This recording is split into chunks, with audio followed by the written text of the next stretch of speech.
Is that not the most Tottenham thing you've ever seen in your life? The week we've had being clowned in the Eze saga just to go and put on an absolute clinic at the Etihad.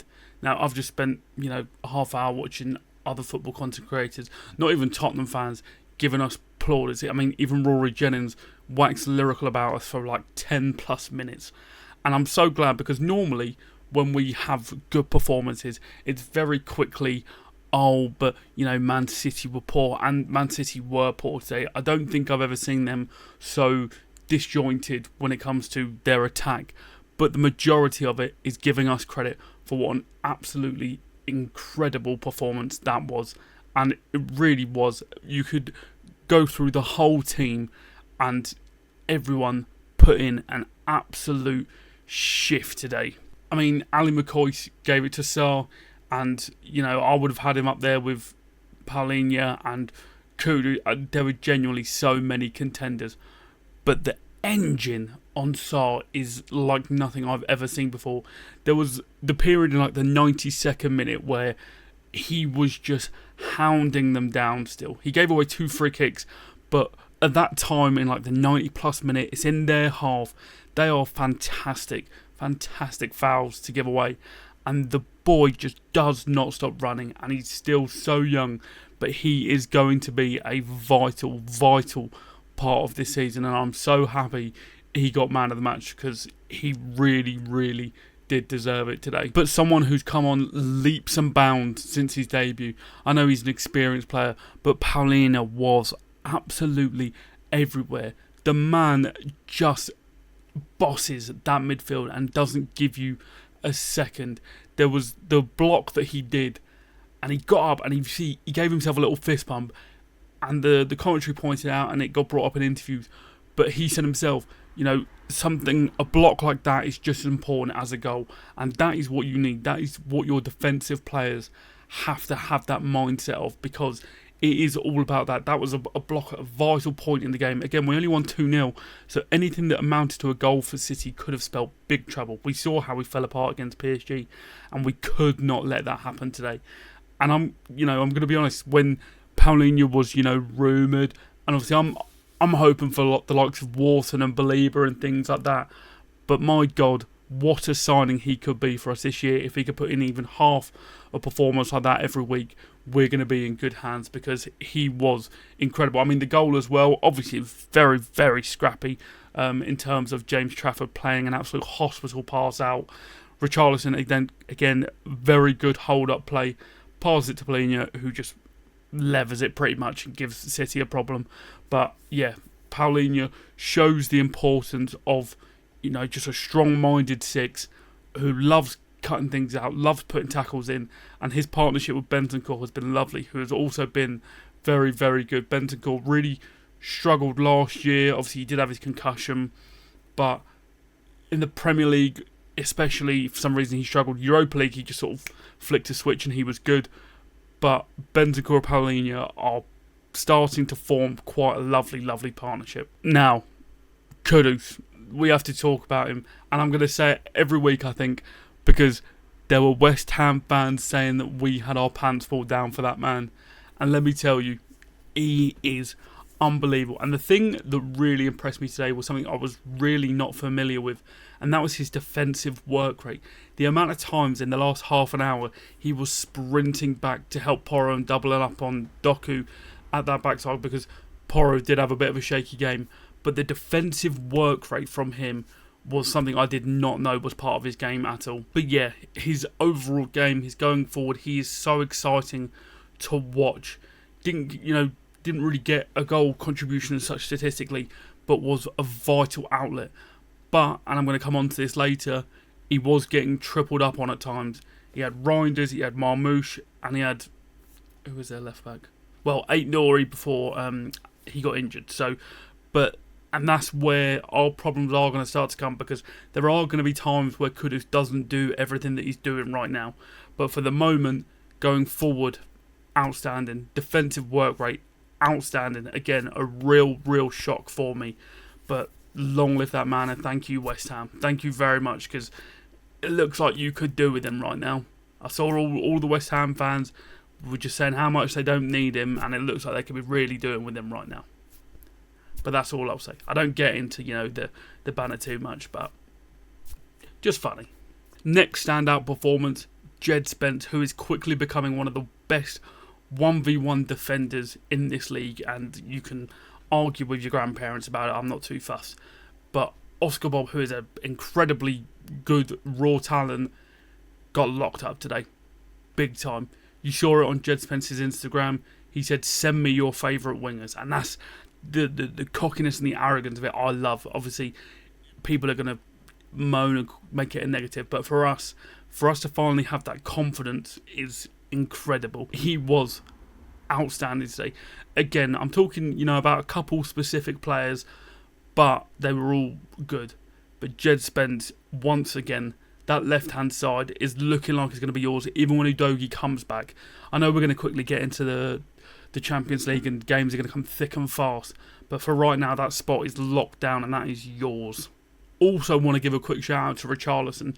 Now, his hold-up play was a little bit off in the first half. Things were bouncing off him. He was going down, trying to win fouls, and it wasn't coming off. But one thing you can never take away from that man is he never stops trying. He is always a thorn in the side of centre-backs, defenders, midfielders. He is there. He is trying.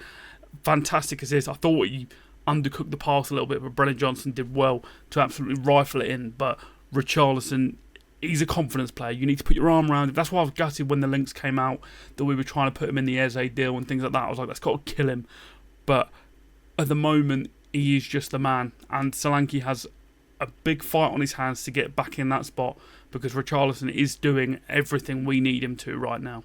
Another thing that's proving very, very solid as a collective is that back four. We look so defensively secure, and we can't brush over it. Obviously, City had some half chances today. They should have had a penalty, I think, with the Van der Ven. I think he stepped on someone's foot. Granted, but Trafford should have been sent off. So, swings and roundabouts. But the defensive stability that we have got right now is just unbelievable to watch, comparing to how leaky we were last year. Last year we could score all the goals in the world, but if you're conceding the same amount of goals, if not more, it's never going to do very well. But we have, even in 2 games, really, really sorted that out. Sorry, getting my words muddled up. But, I mean, Romero, absolute captain's performance today. Got booked for a tackle where he won the ball and didn't touch the man. But again, was just because he's Romero. Romero has actually fallen into the trap now of his reputation and things preceding him. You can hear it on commentary. They talk about there was an incident and I think it was Fletch. He said, there's been an incident. And Alan McCoy went, I thought it was going to be Romero. This narrative around Romero and being a hothead and being, a real problem really needs to start drying up because his defensive record, not his defensive record, his discipline record has been very, very good. And giving him that captain's armband could turn out to be an absolute work of genius because today he bullied Haaland, like, big time. He's going home later, he's emptying his pockets.